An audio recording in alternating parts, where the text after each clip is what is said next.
Joining us right now, I guess there's a little congratulations in order. He got a big title today. He got a title? It's almost like a promotion. It looks like a promotion to me. That is the newly elected chairman of the Maricopa County Board of Supervisors and friend of the show, Thomas Galvin. Mr. Galvin, congratulations and welcome.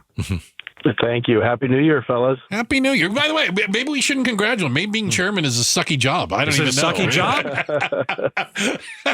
That's my first question. You draw the short straw, I got to be chairman. Come on. Yeah. So it's not a sucky job? No, definitely not. Well, no. I wanted it, so maybe I'm an idiot. You go. Well, there you go. Right. Yeah, fair enough. So let's hit you with a couple things, because elections. So right after, minutes after you were elected chairman and you returned and everything went down today, you want to hire some folks, a reputable firm, to do what you say is a comprehensive review of election procedures and recommended improvements. What are we looking at here? Why do we need this kind of firm to do an investigation? Yeah, well, great question, and thanks, guys, for having me on. And as you know, I've always been a firm defender of our elections and our election results. I've never been one to be called an election denier. Right. However, I also believe, coming from the private sector, that you should never be complacent or rest on your laurels and always think, what can we do better? What improvements can we make? And for me, in many ways, elections is a customer service issue. And can we do right by the voters? Can we do right by our election workers?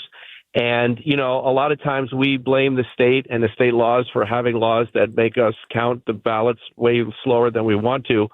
But let's also take a look inward and see what we can do. So for me, I think after a presidential election, this is the perfect time to take stock, to reassess, to examine our procedures, and ask an independent third party, because, listen, we're not afraid to say, hey, show us where we can do better and how in 2026 and 2028 people can come away and be like, you know what?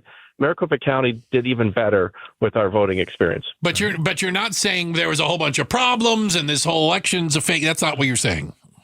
No, and we're definitely not, there were some misperceptions here and some stories that were reported today. We're not auditing the results. We're not looking backwards. For me, it's about looking forward, and it's about making sure that we have the best optimum quality and output possible. He's Maricopa County Chairman of the Supervisors, Thomas Galvin, who will, can I give you just one piece of advice on that? Yeah, don't hire the cyber ninjas. Just throwing it out there. Yeah. Just throwing it out there. They need not apply. Okay, need not apply. All right, let's talk a little hockey in the Valley, because, boy, talk about an abrupt U-turn. There is a little bit of a segue for you. What is going on with the potential for a new hockey team in the Valley, and what have you specifically done? Yeah, well, I'm a huge sports fan. And when the Coyotes left town, and let's face it, the Coyotes didn't do a good job of how they handled things the last couple of years. Fair. I looked around, and I was just really upset in how I saw certain politicians take glee in what I saw as the demise of our hockey team. The Coyotes were ours. And it's not fun when you lose a team to a place like Salt Lake. And I talked to a couple of elected officials and politicians, and they kind of just shrugged their shoulders, and they're like, it is what it is.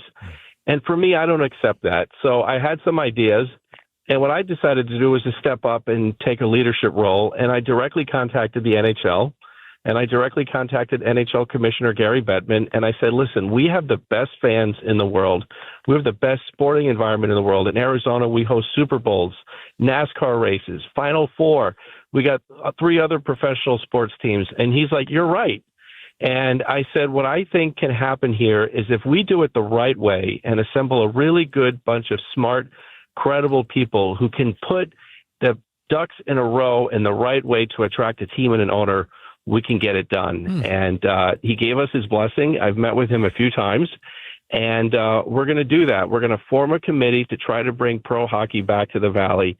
And in some way, shape, or form, at some point, I think we're going to be successful. I think you got to put something around it, because I don't think just a hockey team. What do you mean? Works. Put something around it. Like I like the plan the last time. It's where we're going to build a Rodeo Drive, or we're going to put an entertainment arena here. But there's going to be this mass. See, that would get the everyday Arizonan to go out. I don't think the everyday Arizonan.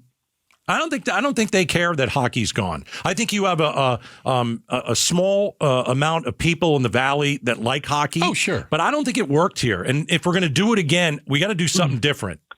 Well, I disagree. I think it can work here. I do think that the Coyotes' previous ownership and leadership didn't do a good job of A, listening to the community, and B, rallying the community. And we saw what happened with that failed election in Tempe.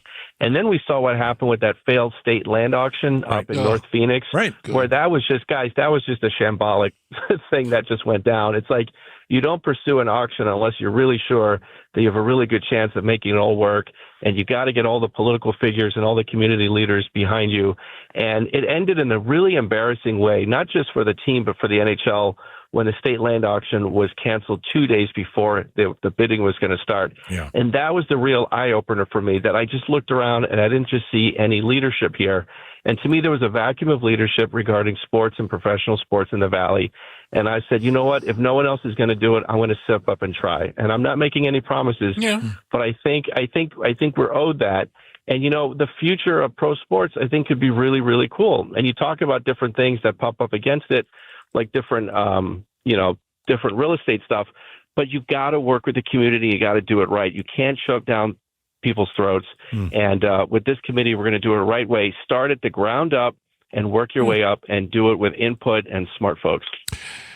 Mr. Galvin, we appreciate your time on a busy, momentous day for you as well. Thank you so very much. Thank you. Thank you. We'll talk to you soon. Good luck.